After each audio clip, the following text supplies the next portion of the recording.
अगर ना चाहते हुए भी आपके मन में अश्लील विचार आते हैं तो बुद्ध की यह कहानी आपके विचारों को बदल सकती है। एक बार चंद्रवंशी राजकुमार भरत बुद्ध के सानिध्य में भिक्षु के रूप में दीक्षित हुए। बुद्ध अपने भिक्षुओं को उपदेश देने के साथ साथ उनको भिक्षाटन के लिए भी भेजते थे, जहाँ से उनको भिक्षा मिलती। भरत को महात्मा बुद्ध ने भिक्षा लेने के लिए एक श्रविका के घर भेजा।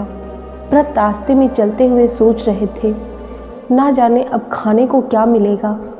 हमेशा महल में खाने के लिए अनगिनत स्वादिष्ट भोजन मिलते थे, लेकिन आज जो भी मिलेगा उसी से काम चलाना पड़ेगा। भरत ने श्रविका के घर जाकर भिक्षा के लिए याचना की। श्रविका ने भरत को बैठने के लिए कहा। श्रविका जब अंदर गई तो भरत पुनः अपने प्रिय भोजन के बारे में सोच रहे थे। जब श्रविका भोजन लेकर आई तो भरत अचंभित रह गए। भरत अपने प्रिय भोजन को देखकर खुश हो गए। भरत भिक्षा ग्रहण करने लगे।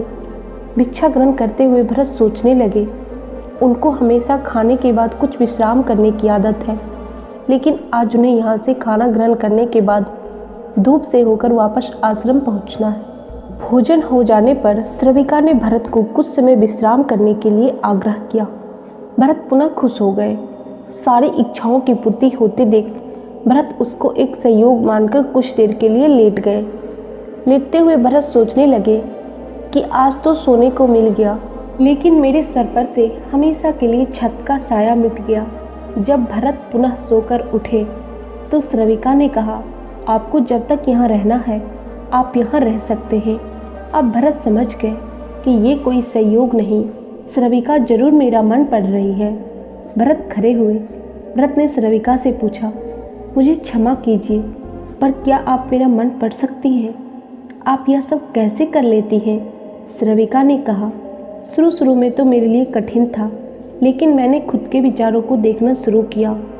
शुरू में मेरे विचार की संख्या अनगिनत थी, पर मैंने अपना पूरा ध्यान उन विचारों पर केंद्रित किया।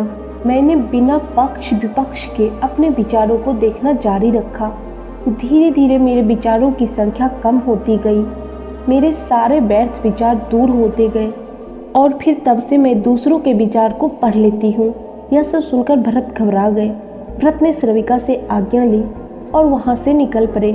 रास्ते में चलते हुए भरत अपने मन में विचारों का स्मरण करने लगे।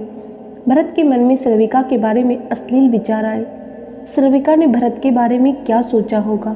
भरत को खुद पर शर्म आ रही थी। भरत आश्रम पहुँचे। भरत ने बुद्ध से कहा कि अब से वह भिक्षाटन के लिए नहीं जाएंगे। बुद्ध ने भरत को नीचे बैठाया और कहा, क्या हुआ? तुम मुझे अपनी व्यथा विस्तार से बताओ। भरत ने विस्तार से सारी बात बताई। भरत की बातों को सुनकर बुद्ध ने कहा, आज से 7 दिनों के लिए श्रविका के घर पर भिक्षा के लिए तुम ही जाओगे, लेकिन तुमको कुछ बातों का ध्यान रखना पड़ेगा। कल तुम जाते हुए अपने चित्त को पूरे होश में रखना। तुम्हारे अंदर कौन से विचार उठ रहे हैं उन पर ध्यान केंद्रित करना। होशपूर्ण और जागरूकता के साथ ध्यान करना कि कौन सी वासना तुम्हारे भीतर उठ रही है। इन सभी का ध्यान करते हुए जाना और फिर मुझसे विचार विमर्श करना। अगले दिन भरत बुद्ध के बताए अनुसार पूरे मार्ग में अपने होश को जागृत करते हुए चल रहा था। भिक्षु आज पूरी तरह से जगा हुआ था। जैसे जैसे श्रविका का घर नज़दीक आ रहा था, भरत की घबराहट बढ़ रही थी। भरत ने अपनी घबराहट को एक तरफ करते हुए बुद्ध के विचारों पर ध्यान केंद्रित किया। जब भरत श्रविका के घर पहुंचा तो उसके दिमाग में केवल एक सन्नाटा था, जिसके भीतर कोई वासना नहीं, कोई कामना नहीं, ना कुछ अच्छा पाने की इच्छा थी। भिक्षु भरत ने भिक्षा ली, ग्रहण की और वहाँ से वापस निकल गया। आज भरत रास्ते में नाचते हुए आया। आज उसको जिस आनंद की अनुभूति हुई वह अद्भुत थी। आज से पहले इस आनंद को उसने कभी महसूस नहीं किया। भरत ने आश्रम जाकर बुद्ध को प्रणाम किया। दोस्तों, इस कहानी से आपको क्या सीखने को मिला?